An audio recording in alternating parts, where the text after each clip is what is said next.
آج ہم قائد اعظم کی ان شخصیات کے پہلو کے متعلق جائزہ لینے والے ہیں جن سے آپ یقیناً بالکل ہی بے خبر ہوں گے۔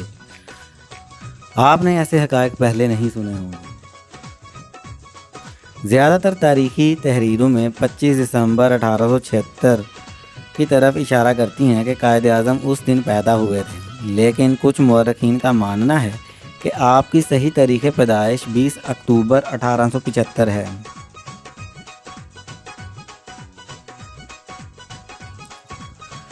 قائد اعظم کا اصل نام محمد علی جناح نہیں تھا، بلکہ آپ کو بچپن میں محمد علی جناح بائی کا نام دیا گیا تھا، لیکن 1894 میں اپنے نام سے آپ نے لفظ بائی نکال دیا تھا جب وہ انگلینڈ جانے والے تھے۔ جناح کے والد جناح پونجا، ان کی پیدائش سن 1850 ہے۔ وہ 3 بیٹوں میں سب سے چھوٹے تھے۔ انہوں نے اپنے والدین کی رضامندی سے ایک لڑکی مٹھی بائی سے شادی کی۔ پھر آپ کراچی میں بڑھتی ہوئی بندرگاہ میں منتقل ہوئے۔ وہاں نوجوان جوڑے نے 3 منزلہ مکان وزیر مینشن کی دوسری منزل پر ایک اپارٹمنٹ کرائے پر لیا۔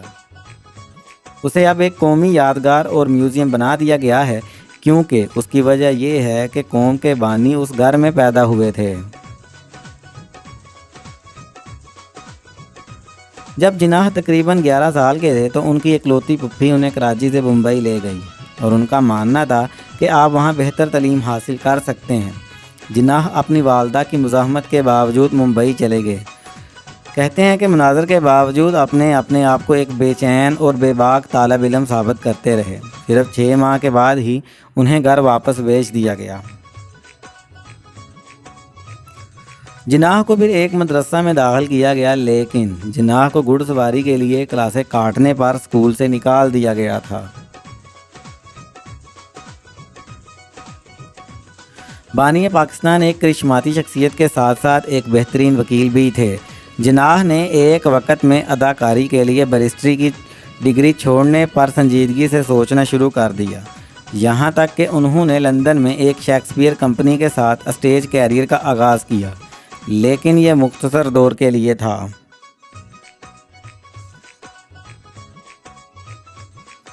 جناح کی پہلی بیوی ایمی بائی جناح کے آبائی گاؤں سے تھی۔ وہ ان سے 2 برس چھوٹی تھی۔ جناح ایمی بائی سے شادی نہیں کرنا چاہتے تھے، لیکن اپنی ماں کی خواہشات کے سامنے جھک گئے۔ مٹھی بائی جناح کو خدشہ تھا کہ ان کا بیٹا ایک انگریز عورت سے نکاح کرے گا۔ ایمی بائی کا انتقال اس وقت ہوا جب جناح اعلیٰ تعلیم کے لیے انگلینڈ میں موجود تھے۔ محمد علی جناح نے 1896 میں انگلینڈ میں قانون کا امتحان پاس کرنے والے سب سے کم عمر ہندوستانی بن گئے۔ ان کی قابل ذکر عمر میں جناح ممبئی شہر کے واحد مسلمان بیرسٹر تھے۔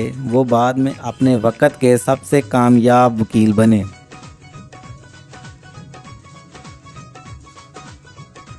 ترکی کے دارالحکومت انقرہ میں ایک گلی قائد اعظم کے نام سے منسوب ہے۔ اس کو جناح کیڈیسی انقرہ کی طویل ترین سڑکوں میں سے ایک ہے۔ جناح کو ترکی زبان میں چائنا کہا جاتا ہے۔ مختلف تصویروں میں جناح کو اکثر شیروانی اور کراکلی ٹوپی میں دیکھا گیا ہے، جسے اب جناح کیپ بھی کہا جاتا ہے۔ کہتے ہیں کہ یہ ایک خاص قسم کا لباس ہے جو جناح نے 1937 میں آل انڈیا مسلم لیگ کے ایک اجلاس کے دوران پہنا تھا۔ اس کا مقصد علامہ محمد اقبال کے برٹش انڈیا کے مسلمانوں کے لیے ایک علیحدہ قوم کے خواب سے وابستگی کو ظاہر کرنا تھا۔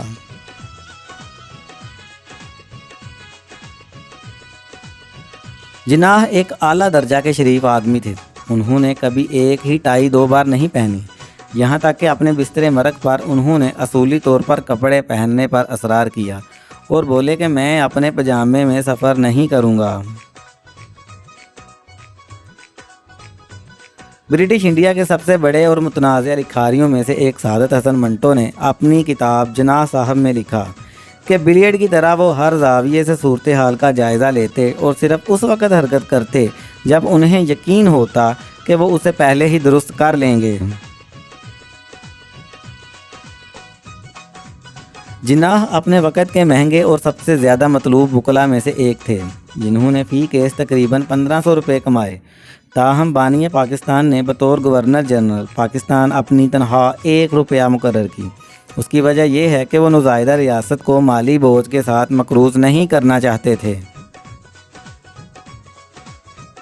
قائد اعظم کے پارسی برادری کے ساتھ بڑے اچھے تعلقات تھے۔ وہ ایک پارسی تاجر ڈنچا پیٹٹ سے ملنے جاتے تھے۔ سر ڈنچا کی ایک بیٹی تھی جو جناح کو بہت پسند کرتی تھی، اس کا نام رتی بائی تھا۔ اس جوڑے نے خاموشی سے، صبر سے، جوش سے انتظار کیا جب تک کہ رتی نے 18 عہدوں پر اکثریت حاصل نہ کر لی۔ انہوں نے جمعہ 19 اپریل 1918 کو رتی بائی سے شادی کی۔